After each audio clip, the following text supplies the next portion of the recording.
قطر ጉዕዞ ምድላው ዋንጫ ዓለም 2022 ቀጠር ሰሌዳ ጊዜ ዋንጫ ዓለም አቀየረት ብውሕዱ 17 ቢልዮን ዶላር ኣታው ክረክብ ኢላ ትፅቢት ጌራላ ኣታሓዛ ናይ ወፃኢ ሰራሕተኛታት ሎሙ ናይ ተማሓይሸን ጉዳይ ቀጠር ግን ገንዘብ እንተሎ ብሰማይ መንገድ ኣሎ እዩ ነገሩ ዓለም ብገንዘብ ዝገዘት ቀጠር ኣውስትራልያ 100 ሚልዮን ዶላር ኣፍሲሳን ሶማያ ዝበሃሉ ዜጋታታ መጓሳጓሲ ጌራ ዋንጫ ዓለም 2022 ንኽትረክብ ተመዋተት ኣሜሪካ ነክፈረግ እናበለት ዕድል ክወሃባ ፈቲና እንግሊዛውያን እውን ብዘለዎም ዓብዪ ናይ ኩዕሶ እግሪ ባህሊ ተኣማሚኖም ምእንጋድ ዋንጫ ዓለም ካብኦም ከምዘይምልጥ ርግፀኛታት ኮይኖም ቀረቡ ሞሮኮ ወሲኽካ ካልኦት ሃገራት እውን ናይዛ ዓለም ለኻዊ ፅምብል ኣሳሰይቲ ንክኾና ተወዳዲረን ነበራ ኣብ 2 ታሕሳስ 2010 ኣብ ዙሪክ ስዊዘርላንድ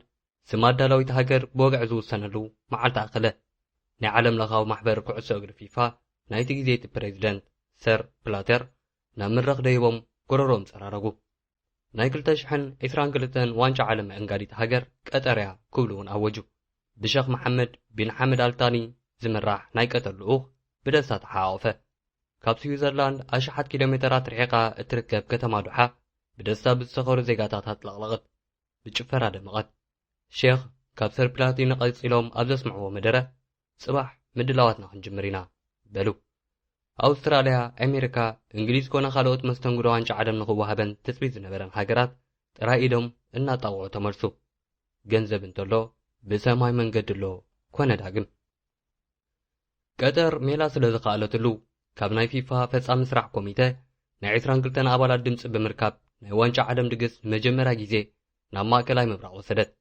ዋንጫ ዓለም ብልምዲ ናይ ዓለምና ዓበይቲ ሊጋት ፀወተን ኣብ ዝዓፅዋሉ ኣብ ወርሓ ሰነ ዝካየድ ውድድር እዩ እዚ ኣብ ቀጠር ይደገም ምስ ዝበሃል መቆታ ስለ ዘይከኣል ዝካየደሉ ግዜ ናብ ሕዳር ተዛወረ ሊጋትና ክጉዳየን ናይ ፕሮግራም ሕንፍሽፍሽን ክሳራን ከጋጥመና እዩ ኢለን ድምፀን ዘስማዓ ሃገራት ሰማዕ ኣይነበረንን ቀጠር ናይ ዋንጫ ዓለም ሰሌዳ ግዜ ቀየረት እታ ሃገር ተሪር ወግዕን ሃይማኖትን ፀልዋ ምዃና ተገንዚቦም ዋንጫ ዓለም ከም ቀደሙ ኩሉ ሰብ ክዘናግዓሉ ከም ዘይኮነ ዝወቕሲ ተሳእኑን ኣሚር ናይታ ሃገር ሼኽ ታሚም ቢን ሐሚድ ኣልታኒ ግን ካብ መላእ ዓለም ንዝመፀ ጋሻ ሃገሮም ብዘይ ኣፈላላይ ክተእንግድ ምዃና ቃል ኣተው ባህልና ኣኽብሩ እምበር መፂኹም ካብ ልብኹም ተዘናግዑ ክብሉ ቃሎም ሃቡ ቀጠር ዘርኢ ቀለም ሃይማኖት ኮነ ናይ ፆታ ፍልልይ ከይገደቦ ኩሉ ኸይዱ ዝዘናግዓሉ ዋንጫ ዓለም ንምድጋስ ላዕልን ታሕትን ጀመረት ቀጠር ንዋንጫ ዓለም ክትብል ክሳብ ኣልኮል ምፍቃድ በፂሓላ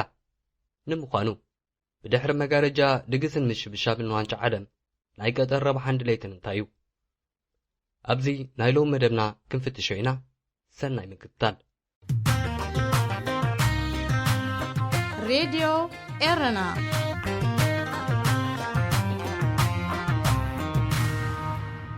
ሩሳውያን ናይ 2018 ዋንጫ ዓለም ንምእንጋድ 11 ቢልዮን ዶላር ኣሜሪካ ኣፍሲሶም እዮም ብራዚላውያን ኣብ 2014 ዓመተ ምህረት ንዘዳለዎ ዋንጫ ዓለም ንምእንጋድ 15 ቢልዮን ዶላር የማውፅኦም ደቡብ ኣፍሪቃ ንኣፍሪቃ ንፈለማ ግዜ የእንጋዲት ከም እትኸውን ዝገበረትሉ ውድድር 2010 3.6 ቢልዮን ዶላር ኣፍሲሳ ቀጠራውያን እዘን ዝጠቐስናየን ሃገራት ተደሚረን ካብ ዘውፅኦ ገንዘብ ኣዝዩ ዝበልፅ እዮም መዲቦም ዘለው 229 ቢልዮን ዶላር ናይ ቀጠር ዋንጫ ዓለም ሩስያ ካብ ዘውፅኦቶ ገንዘብ ብ16 እጥፊ ዝበልፅ ገንዘብ ዝፈሰሰሉ ድግስ እዩ ሃገራት ካብ ሓደ ወርሒ ንዘይሓልፍ ናይ ኩዕሶ እግሪ ውድድር ክንዲ ዝኣክል ንምንታይ የፍስሱ ዝብል ሕቶ ብዙሕ ግዜ የካትዕ ብራዚልን ደቡብ ኣፍሪቃን መኽሰብሲ ይትረፍ ዘውፅኦ ኸማናይ ምለሳን ብዝብል ዋንጫ ዓለም ንሃገራት ናብ ብኽነትን ክሳራን ዘቃልዕ ከም ዝኾነ ክንቀፍ ፀኒሑ እዩ ኣታሓዙ ዝኽእላሉ ሃገራት ግን ብዝግባእ ከም ዝተጠቕመሉ እዩ ዝንገር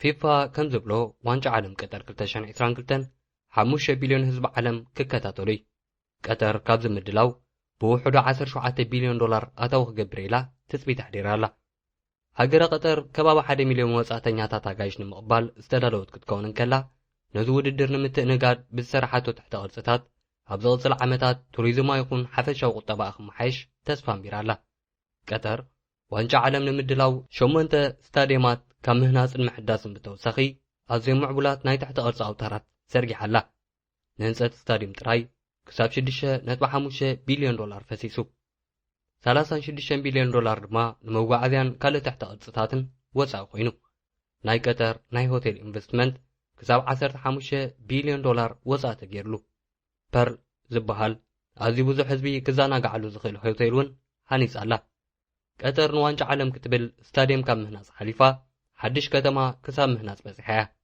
ሉሴል ዝተባህለ ንኡስ ከተማ 45 ቢልዮን ዶላር ፈሲዎ ዝተሃንጸ ስታድየም ሆቴል ዕዳጋ መንበሪ ቤትን ካልእ ናይ ህዝቢ ኣገልግሎትን ዝተማልኣሉ ኣከባቢ እዩ ሃገረ ቀጠር ካብ ዝድግስ እተትርፎ ቋሚ ሃብቲ ተባሂሉ እዩ ዋንጫ ዓለም ንምጭራት ምራቕካ ዘውሕጥ ገንዘብ ሒዞም ዝቐረቡ ቀጠራውያን ፊፋ ደፊሩ ክኽልክሎም ኣይከኣለን ንቀጠር ካብ ዝመረፁ 22 ኣባላት ቦርድ ፈጻሚ ስራሕ ፊፋ ግን 16 ኣባላት ካብ እንንየው ብብልሽውና ምጥፋእን ተኸሲሶም እዮም ቀጠራውያን ብእግሮም ጥራይ ዘይኮነ እንተላይ ብኢዶም ሓዊሶም እዮም ንጨረታ ዋንጫ ዓለም ዝተዓወትሉ ዝበሃል በዚ ምኽንያት እዩ ናይ ፊፋ ናይ ቅድም ፕሬዚደንት ሴር ፕላተር ናይቲ ግዜቲ ናይ ኤውሮጳ ማሕበር ኩዕሶ እግሪ ፕሬዚደንት ሚሼል ፕላቲንን ካልኦት ዓበይቲ ናይ ኩዕሶ እግሪ ዓለም መራሕትን ብውርደት እዮም ካብ ስፖርታዊ ዓለም ዝተባረሩ ንደርማስ ፊፋ ናብ ብልሽውና ካብ ዝመርሑ ቀንዲ ጉዳያት ሓደ ድማ ቀጠር ዋንጫ ዓለም ንምእንጋድ ዝመወለቶ ናይ ብልሽውናን ምጥፋእን ቅጥፈት ከም ዝኾነ ብብዙሓት ተሰሚሩሉ ይርከብ ቀጠር ናይ ዋንጫ ዓለም ድግሳ ብኩሉ ዝተፈለየን ዝጸበቐን ንክኸውን ብዙሕ ሰሪሓ እያ እዚ ድማ ኣብ ህንፀት ስታዲማትን ብዝተፈላለየ መንገዲ ከም ተንጸባርቐ ይንገር ነዚ ምድላው ዝሃነፀቶም ስታዲማት ሓደ ብሓደ ብምምልላይ ድሕሪ ገለ መዓልታት ቀጠር ንእተንግዶ ዋንጫ ዓለም ዝሓለፈ ጻዕሪ ክንደሰስ እናፈተና ወግዕና ንቕጽል ቀዳማይ ኣልቤት ስታድየም ክሳብ 66,000 ተዓዘብቲ ዘንግድ ካብ 8 ስታዲማት ብዕቤቱ ካልኣይ ደረጃ ዝሓዘ እዩ ኣልሸዓር ብዝብል ዝፍለጥ ናይ ቀጠር ናይ ቤደዊን ዓረብ ዘርኢ መንበሪ ድኳን ብስምን ቅርጽን ከም ዝውክሎ ኮይኑ ብምስርሑ ቤት ኣሽዕር ኢሎም ዝጽውዕዎ መስተኻኸሊ ሙቐት ቴክኖሎጂ ዝተገጥመሎም ናይ ብሓቂ ድንኳን ዝመስሉ መሳርሕታት ናሕስታትን መንደቕን ዝለበሰ እዩ ካብ ላዕሊ ክርአ እንከሎ ኣብ ማእከል በረኻ ዝተተኽለ ናይ ድኳን ኣዳራሽ ይመስል ኣልቤት ብዓለማዊ ናይ ስነ ህንፃ መምዘኒ ወይ ግሎባል ሳስቴይናቢሊቲ ኣሰስመንት ሲስተም GSAS መምዘኒ ናይ 5 ማዕርግ ኮኸብ ዝተዋህቦ ማራኺ ስታድየም እዩ ኣብ ውሽጡ በዓል 5 ኮኸብ ሆቴልን ዘመናዊ ዕዳጋን ተማሊኡሉ ኣሎ ኣልኮር ኣብ ዝተባህለት ካብ ድሓ 50 ኪሎ ሜትር ርሒቓ ብትርከብ ናይ ገጠር ካልአይቲ ዝዓበየት ከተማ እዩ ተሰሪሑ እዚ ስታድየም መክፈቲ ፀወታ ዋንጫ ዓለም 2022 ወሲኽካ 8 ፀወታታት ከእንግድ እዩ ነታ ከተማ ግን ኣዝዩ ከዓብያ ስለ ዝኾነ 35,000 ኮፍ መንበሪታት ጥራይ ብምትራፍ ዝተረፈ መናብሩን ካልእ ንብረቱን ተላዒሉ ንኣብ ምምዕባል ዝርከባ ሃገራት ክልገስ እዩ ተባሂሉሉ ኣሎ ካልኣይ ኣልጀነብ ስታድየም ዛዕጎል ባሕሪ ዘውፅኡ ጠለቕቲ ዝጥቀምሎም ብንፋስ ዝጅለቡ ናይ ሳምቦቕ ጀላቡ ቅርፂ መሲሉ ዝተሰርሐ ስታድየም 40,000 ሰብ የተኣናግድ 17 ሚልዮን ዶላር ወጻኢታት ተገይሩሉ እዚ ስታድየም ተዓዘብቲ ኣብ ጃልባ ተሳፊሮም ፀወታ ዝከታተሉ ዘለዉ ኮይኑ ከም ዝስምዖም ዝገብር እዩ ይበሃለሉ እዚ ስታድየም ሕምብርቲ ልምዓት ከተማ ልዋቕራ ከም ዝኸውን ተሓሲቡሉ እዩ ተሰሪሑ ኣብ ዙርይኡ ንምንባር ኩሉ ዓይነት ኣገልግሎታት ዝተማልኣሉ ከተማ ንምፍጣር ተሓሲቡ ከም ዝተሰርሐ ይንገር መመገቢ ኣዳራሽ መሐንበሲ ዕዳጋን ካልእ መሰረተ ልምዓትን ኣብ ዙርይኡ ዝተሃንጸሉ ዝተዋሃደ ኣካል ፕሮጀክት ናይ ከተማ እዩ 7 ፀወታታት ጥራይ ድሕሪ ምእንጋዱ 20,000 መናብር ተሪፉ ዝተረፈ ብረድኤት ናብ ካልኦት ሃገራት ኣለኣክ ሳልሳይ ኣሕመድ ቢን ዓሊ ወይ ኣራያን ስታድየም እዚ ስታድየም ናይ ቀጠር ናይ ቅድም ስታድየም ኮይኑ ሕሱር ብዝብልዎ 360 ሚልዮን ዶላር ተሓዲሱን ዘሚኑን ንዋንጫ ዓለም ተዳልዩሎ ንቐጠራውያን ሕሱር ማለት ክንደይ ምዃኑ ዝተውህሉ ኢኹም እዚ ስታድየም ዙርዩ ምስሊ ኣሕሊፎም ከርእዩ ብዝኽእሉ ወናፊት ወይ ሜምብሬን ዝተለበጠ ኮይኑ ብምሸት ካብ ርሑቕ ርሕቀት ንዝምልከቶ ብብርሃን ተሸፊኑ ኣብ በረኻ ዝነገሰት ወርሒ መሲሉ ይርአ ይበሃል ኣራያን ዝተባህለ ናይ እግሪ ሰኪዔት መርበብን ጋንታታት ዘለዎ ናይ ስፖርት ክለብ ይጥቀመሉ ካብ ፀወታ ዋንጫ ዓለም 7 ከእንግዲ እዚ ስታድየም ኣብ 2020 ዝተኸፍተ ኣብ 2021 ኣብ ዋንጫ ሃገራት ዓረብ 4 ፀወታታት ተእንጊዱ መብዛሕትኡ ደጊሙ ብዝተመስረሐ ፍርስራስ ናይቲ ናይ ቀደም ስታድየም ከም ዝተሰርሐ ዝንገረሉ ስታድየም ድሕሪ ውድድር ቁፅሪ መናብሩ ካብ 40 ናብ 20,000 ብምጉዳል ፍርቁ ንድኻ ሃገራት እዩ ክልገስ እዩ ዝተባህለ ራብዓይ ኣልቱሙማ ስታዲየም ናይ ዓረብ ጎጆ ወይ ብቆፅሊ ስየ ተጠሊፉ ዝተሰርሐ የዕራብ ዝወዲዎ ታሪኻዊ ቆቢዕ ይመስል። ካብ ሕምብርቲ ዶሓ ንሸነኽ ደቡብ 12 ኪሎ ሜትር ርሕቀት ኣብ ክፍለ ከተማ ኣልቱሙማ ዝተሰርሐ ስታዲየም 40,000 ሰባት ሕዝ ናይ ርብዕ ፍጻመ ጸወታ ወሲኽካ 8 ጸወታታት ክእንገድሉ እዮም። ኣብ 2021 ኣብ መንጎ ቀጠርን ኣልጀርያን ዝተኻየደ ናይ ፍርቂ ፍጻመ ጸወታ ኣብ ግምት ኣእቲኻ 6 ዝኸውን ናይ ዋንጫ ዓረብ ጸወታታት ተኻይደሉ። ብ$342 ሚልዮን ከም ዝተሰርሐ ዝተነግረሉ ስታዲየም ሙሉእ ዝርኡ ናብ ከተማ ክቕየር ዝተሓስበሉ እዩ። 50,000 ስኩዌር ሜትር ዝኸውን መናፈሻ ከቢብዎ ኣሎ። እዚ ስታዲየም ዋንጫ ዓለም ድሕሪ ምእንጋዱ 20,000 መናብሩ ጥራይ ተሪፎም ዝተረፈ ተነቒሉ ክልገስ ይበሃል። መናብር ምስ ተቐነሱ ነጻ ዝኾኑ ቦታ ድማ መስጊድ፣ ሆቴልን ናይ ስፖርት ክሊኒክን ክስራሕ እዩ። 5 ስታዲየም ከተማ ትምህርቲ ካብ ዶሓ ንሸነኽ ደቡብ 7 ኪሎ ሜትር ርሕቀት ዝተደኮነ 40,000 ህዝቢ ዝሕዝ ስታዲየም ናብ ዩኒቨርሲቲ ንኽቕየር ተሓሲቡሉ እዩ ዝተሰርሐ። ኣብ ዋንጫ ዓለም ናይ ርብዕ ፍጻመ ወሲኽካ 8 ጸወታታት ከተኣናግድ እዩ። ብድሕሪኡ ኣገልግሎቱ ናብ ትምህርታዊ ትካል የስፍሕ። ድሕሪ ውድድር 25,000 ካብ ወናብርቱ ጥራዮም ክተርፉ ዝተረፈ ቦታ ናይ 8 ዓለም ለኻውያን ዩኒቨርሲታት ጨንፈር ክስራሓሉ እዩ። ኣብዘን ዓለም ለኻውያን ዩኒቨርሲታት ዝመሃሩ ተምሃሮ ድማ ዝተማልአ ናይ ስፖርት ሜዳ ክረኽቡ እዮም ማለት እዩ። ናይ ትምህርቲ ከተማ ስታዲየም ብመስትያት ዝተለበጠን ልክዕ ከም ዕንቂ ሕብሪ ቀለማት ዘለዎ ብርሃን ንኸንጸባረቕ ተሓሲቡ ዝተሰርሐ ማራኺ ስነ ህንጻ እዩ። ኣብዚ እውን እንተኾነ ድሕነት ኣከባቢ ብፍጹም ብዝተማዕ መሳርሒ እዩ ዝተሃንጸ ይበሃል።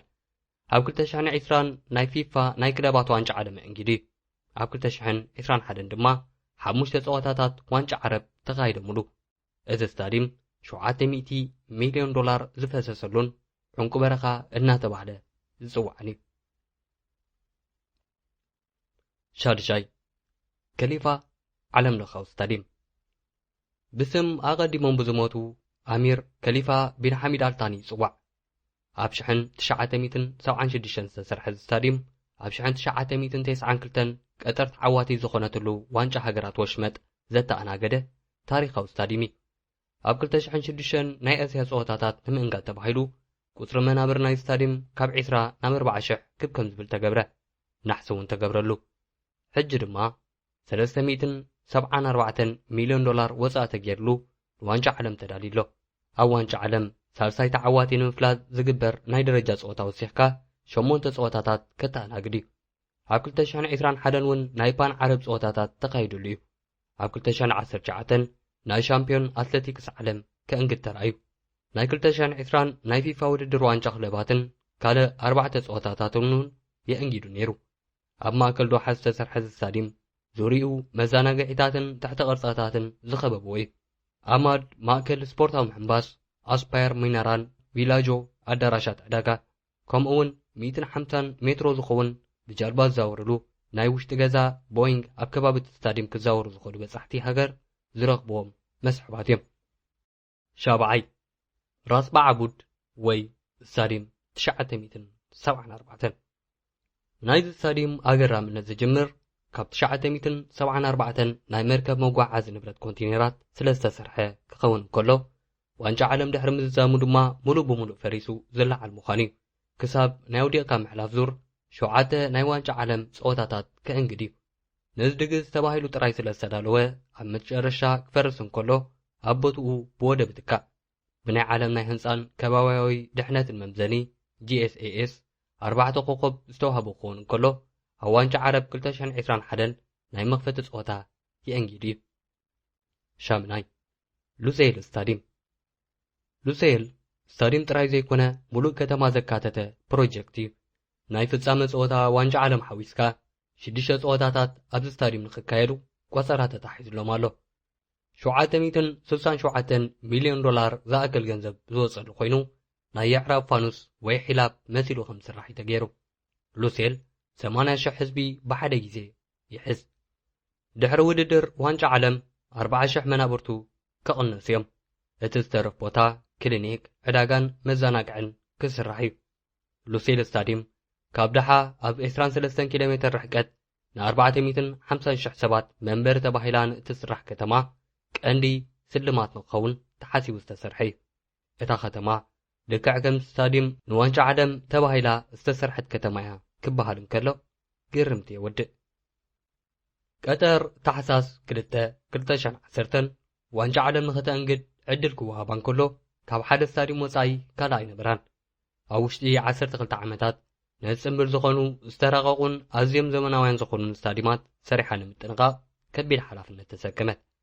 እታ ሃገር ገንዘብ እምበር ቴክኖሎጂን ነቲ ስራሕ ዝዓምም ዓቕሚ ሰብን ኣይነበራን።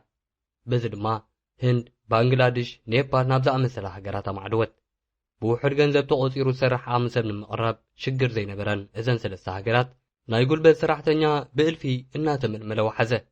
እቲ ዕድል ካብ ዝተዋህበ ግዜ ጀሚሩ ን12 ዓመታት ሰሙናዊ ብገምጋም $500 ሚልዮን ንህንፀት ዝተወፅአ ምግባራ ተኣምር እዩ። ናይ ቀጠር ሙቐት ንምቕናስ ኣዝዩ ዘመናዊ መስሓደ ኣየር ዝተገጥመሎም ስታድየማት ክስርሑ ጀመሩ። ናይ መጻወት ሜዳ ሳዕሪ ካብ ኣሜሪካ ተጻዕነ። እቲ ሳዕሪ ዝተመጣጠነ ማይን ዝሑል ኣየርን እናተዋህቦ ብፍሉይ ክንክን እዩ ኣብ ሜዳ ከም ዝንፀፍ ዝተገብረ። ናይ ፀሓይ ሓይሊ ናብ ኤሌክትሪክ ዘቕይር ናሕሲ ዘለዎ እዚ ስታድየማት ብስሙያት ነደፍትን ናይ ስነ ህንፃ ምሁራትን ዝተዋቐሩ ናይ ህንፀት ስራሓት እውን ኣብ መላእ ቀጠር ክበቕሉ ጀመሩ። እዚ ኩሉ ክውን ክኸውን ድማ ብኣማይታ ሽሓት ዝቑፀሩ ሰራሕተኛታት ካብ ህንዲ፣ ኔፓልን ባንግላዴሽን ብውሕድ ደሞዝ ተቖፂሮም ሰሪሖም። እዞም ሰራሕተኛታት ሕልሚ ቀጠር ከግህዱ እናለፍዑ ናይ ገዛ ርእሶም ሕልሚ ተመንጢሎም እዮም። ብዙሓት ሰራሕተኛታት ዝሓስብዎ ዘይኮነ በዚ ዋንጫ ዓለም ዝተለዓለ ቤተሰቦም በቲኖም ሞይቶም ወይ ንኣካላዊ ጉድኣትን ሕማምን ተቓሊዖም ይበሃል። ካብ ዘንደኻታት ሃገራት ዝገዓዙ ሰራሕተኛታት ካብ መረበቶም ዝወፁ ክሳብ $4,000 እናኸፈለ እዮም ይበሃል። ካፋላ ብዝበሃል ናይ ሰራሕተኛታት መመሓዳደሪ ስርዓት ቆፀርቶምን ስራሕቶምን ዝህቦ ትእዛዛት እናተቐበሉ ፀሓይን ሓሩርን ከይበሉ ንሃገረ ቀጠር ኣብ ዋንጫ ዓለም ከጸብቕዋ ጉልበቶም ኣብሲሶም። ሙቐት 43 ዲግሪ ሴልሽየስ ኣብ ዝበፅሓሉ ግዜ ሓጋይ ከይተረፈ ብዘይ ዕረፍቲ ምስራሕ ነዞም ናይ ወፃኢ ሰራሕተኛታት ግዴታ ኮነ። ኣብ ገለገለ ፕሮጀክትታት ካብ $200 ብዘይበልፅ ገንዘብ ተቖፂሮም ዝለፍዑ ሰራሕተኛታት እውን ነበሩ። እንተኾነ ግን ኣብ ሃገራቶም ካብ ዘሎ ናይ ኢኮኖሚ ሽግር ከም ዝሓይሽ ኣሚኖም ህይወቶም ንሓደጋ ቃሊዖም ስራሖም ቀጸሉ። ንጽምብል ዋንጫ ዓለም ብዝተፈላለየ ናይ ህንፃ ስራሓት ዝተሳተፉ ናይ ወፃኢ ሰራሕተኛታት ምቹው ኣብ ዘይኮነን ዝተጨቃጨቐን ቦታ ነበረ ከም ዝነብሩ ዝግበር። ካብ 2010 ክሳብ 2020 ኣብ ዝነበረ ግዜ ብድምር 6,500 ሰራሕተኛታት ህይወቶም ሲኢኖም ይበሃል። ብዙሓት በቲ ዝነበረ ናይ ስራሕ ኩነታት ኣማሪሮም ነብሲ ቅትለት ከም ዝፈጸሙ ይንገር። መንግስቲ ቀጠር ግን 70% ናይ ወፃኢ ሰራሕተኛታት ዝሞቱ ብተፈጥሮን ጉድለት ጥዕናን ከም ዝኾነ ይገልጽ። መንግስቲ ቀጠር ኣህጉራዊ ተቃውሞ ምስ በጽሖ ካብ 2016 ጀሚሩ ኣብ ሰራሕተኛታት ዝገብሮ ዝነበረ ኣታሓዛ ከም መሓይሽ ፈቲኑ እዩ። ኣብ 2017 ከም ኣብነት ሙቐት ኣዝዩ ምስ ከፍአ ስራሕ ደው ንኽብል ኣወጀ። ዝተሓተ ናይ ደሞዝ ገደብ እውን ኣቐመጠ። እንተኾነ ግን ዝተገብረ ለውጢ ናይ ብዙሓት ሰራሕተኛታት ህይወት ንምድሓን ብቑዕ ኣይነበረን። መንግስቲ ኣብ 2019 300 ዝኾኑ ናይ ሰራሕተኛታት መጽለሊታት ብሰንኪ ጉድለት ኣታሓዛ ምዕጻው ተነጊሩ እዩ። ኮይኑ ግን ናይ ወፃኢ ሰራሕተኛታት ኣታሓዛ ኣብ ቀጠር ሎም እውን ኣይተማሓየሸን። ቀጠር ወፃእተኛታት ሰራሕተኛታት ብዘይ መውፅእ ቪዛ ንኽኸዱ ፈቒዳ ስራሕ ክቕይሩ ምስ ዝደልዩ ነፃ ምዃኖም እውን ኣውጃ። እታ ሃገር ነዚ ኩሉ ዝገበረት ንስምዑለይን ናይ ወፃኢ ተፅዕኖ ንምቕልባስን እምበር ንሰራሕተኛታት ሓልያ ከም ዘይነበረት ትሕመ። ሎም እውን እንተኾነ ሰራሕተኛታት ፓስፖርቶምን ዝሰርሕዎ ገንዘብን ይምንጠሉ ኣለዉ። ቪዛ ንምርካብ እውን ይንከራተቱ ኣለዉ ይበሃል። ኣብዚ ቅንያት ከም ዝተነግረ ዋንጫ ዓለም ንምዕራግ ክለፍዑ ዝቐንዩ ሰራሕተኛታት ካብ ዝነብሩሎም ዝነበሩ ኣፓርትመንታት ብጅምላ ንክወፁ ኣገዲዳ ኣላ። ጥቕሞም ወዲኦም እዮም ኢላ ዝደምደመት ቀጠር ስታድየማታት ዝሃነፁላ ወፃእተኛታት ዜጋታት እቲ ድግስ ውሕድ መዓልታት እንክተርፎ ጥፍኡ ለይላ እንዳባረረቶም ከም እትርከብ እዩ ዝንገር። ናይ ሰብኣዊ መሰል ተጣበቕቲ ትካላት ፊፋን ቀጠርን ንዝሞቱ ሰራሕተኛታት $440 ሚልዮን ካሕሳ ንክኸፍሉ ሓቲቶም ኣለዉ። ክሳብ ሎሚ ግን ኣወንታዊ መልሲ ይረኸቡን። መነባብሮ ቤተሰብና ክንቅየር ኢሎም ዝወፁ ብዙሓት ናይ ህንዲ፣ ኔፓል፣ ባንግላዴሽን ዜጋታት ብዝወፅዎ ተሪፎም ይርከቡ። ብዙሓት ጎደሎ ኣካልን ናይ ዕድመ ልክዕ ሕሙማትን ኮይኖም ናብ ዝተፋነወን ዓድታቶም ተመሊሶም እዮም። ቀጠር 2.8 ሚልዮን ዝበፅሕ ህዝቢ ኣለዋ። 1.7 ሚልዮን ናይ ውፃእ ዜጋታት ድማ ናይታ ሃገር 90% ዓቕሚ ጉልበት ስራሕ ይሽፍኑ። ካብ 2010 ክሳብ 2020 ኣብ ዝነበሩ ዓመታት 6500 ሰራሕተኛታት ህይወቶም ሲኢኖም። ኣብ ነፍሲ ወከፍ ናይ ስታድየም ስራሕ 37 ሰራሕተኛታት ይሞቱ ነይሮም ይበሃል። ኣብ 2017 ዝተሓተ ናይ ደሞዝ ገደብን ናይ ሰራሕተኛታት ናይ ኣታሓዛ ሕግን እኳ እንተተመሓየሸ ሓያለይ ሰራሕተኛታት ብበዝባዝ ስርዓት ዕዮ ኸፋላ እናተጎድኡ ከም ዝኾኑ ክሳብ ሎሚ ይንገር። ቀጠር ካብዚ ናይ ዋንጫ ዓለም ምድላው 17 ቢልዮን ዶላር ንምርካብ እናተጓየየት ትርከብ። ዋንጫ ዓለም ንምዕዳም ተራእዩ ዘይፈልጥ ናይ ዓዳጊ ትኬት ቁፅሪ ካብ መላእ ዓለም ይውሕዝ ኣሎ ይበሃል። ቀጠር ንእሽተይ ሃገር እያ። ብስፍሓት ካብ ጎረቤታ ስዑድ ዓረብ ብ200 ዕፅፊ ኣቢላ ትንእስ። እዚ ማለት ብሙላእታ ሃገር 4 ዕፅፊ ከተማ ኣስመራ ኣቢላ ትኸውን። 30,000 ናይ ሆቴል ክፍልታት መዕረፊ ኣጋይሽን ኣለዎ እኳ እንተተባህለ ፊፋ ካብዚኣቶም 80 ሚታዊት ንናይ ክብሪ ዕዱማት ክብል ኣቐዲሙ ሒዝዎም እዩ። ዓራትን ማዕረፊ ኣጋይሽን ክሽግራ ምዃኑ ዝተረድአት ቀጠር ክልተ ዘመናውያን መራኽብ ንኽትጥቀም አንቂዳ ኣላ። ክልተን መራኽብ ብድምር 10,000 ሰብ ሒዛ። ኣብ ወደባት ኣብ መራኽብ እናሓደርካ ዋንጫ ዓለም ክትዕደም ፍሉይ ኣጋጣሚ ይመስል። ካልእ ቀጠር ዝመሃዘቶ ጥበብ ድማ ኣብ በረኻ ዝትከሉ ድንካውንቲ ከም መዕረፊ ምጥቃሚ። ኣጋይሽ ኣብ ዝመፅሉ እዋን ናይ በደዊን ዓረብ ሰባት ድንኳን ኣዕሪፎም ዋንጫ ዓለም ክዕደሙ ይኽእሉ እዮም እዩ ዝተባህለ። እዚ ኩሉ ግን ምስ ቁፅሪ በጻሕቲ ክነጻጸር እንከሎ ብቑዕ ከም ዘይኮነ ይንገር። ስለዚ ድማ ተወሳኺ መፍትሒ ዘድለየ ተመልከቲ ኣብ ጎረባብቲ ሃገራት እናሓደሩ ፆታ ክሪኡ ብኣውሮፕላን ዝመላለሱሉ ዕድል ተፈጢሩሎም ኣሎ እዩ ተባሂሉ። ሕጂ መዓልታት ዝተርፍዎ ናይ ቀጠር ዋንጫ ዓለም ትኹረት ሙሉእ ህዝቢ ዓለም ተቆጻጺሩ ኣሎ። ብዛዕባ ዝሞቱ ናይ ወፃኢ ሰራሕተኛታት ኮነ ብዛዕባ ታሓዛ ሰብኣዊ መሰላት ወይ ካልእ ንስም ሃገረ ቀጠር ብኣሉታ ዝጸሉ ዜና ማንም ብጮቕ ክብል ኣይረኣይን። ቀጠር ምስላ ንኽትሃንጽ ኣዝያ ተጨኒቓላ። ካብዚ ቀዲሙ ናይ ፈረንሳይ ግዙፍ ክለብ ፓሪስ ሴን ጀርማ ወይ ፒኤስጂ ብምግዛእ ናይ ዓለም ከዋኽብቲ ተጻወቲ መእከብ ምፍጣራ ኣይዝንጋዐን።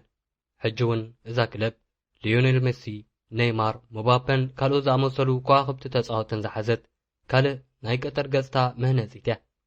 ቀጠራውያን ዋንጫ ዓለም ቀንዲ ኣፋላጢ ገይሮም ዝቖጸርዎ ቅድሚ ሕጂ ኣብ ፒኤስጂ ዘጻወትዎ እንግሊዛዊ ኮኸብ ዴቪድ ቤካም እዩ። ቤካም 277 ሚልዮን ዶላር ንመዋዕዋዕ ተኸፊልዎ ይበሃል። ሎሚ ብዛዕባ ዋንጫ ዓለም ቀጠር ዝዝርግሑ ኣሉታውያን ዜናታት ዝቐነሱ ልክዕ ከም ቤካም ናይ ዓለም ኣፍ ብገንዘብ ስለ ዝዓፀውዎ ከም ዝኾነ ኩሉ ዝተቐበሉ ይመስል። ቀጠርን ፊፋን ንዝሞቱ ሰራሕተኛታት ዝተሓተትዎ 440 ሚልዮን ዶላር ናይ ገንዘብ ክፍሊት ንናይቲ ውድድር መልክዕ ንምጽባቕ ምዝወፅእ ዘሎ ገንዘብ ክነጻጸር እንከሎ ናይ ዓለም ሓባል ፍርዲ ንምርዳእ ካብ እኹል ንላዕሊ ጭብጢ እዩ።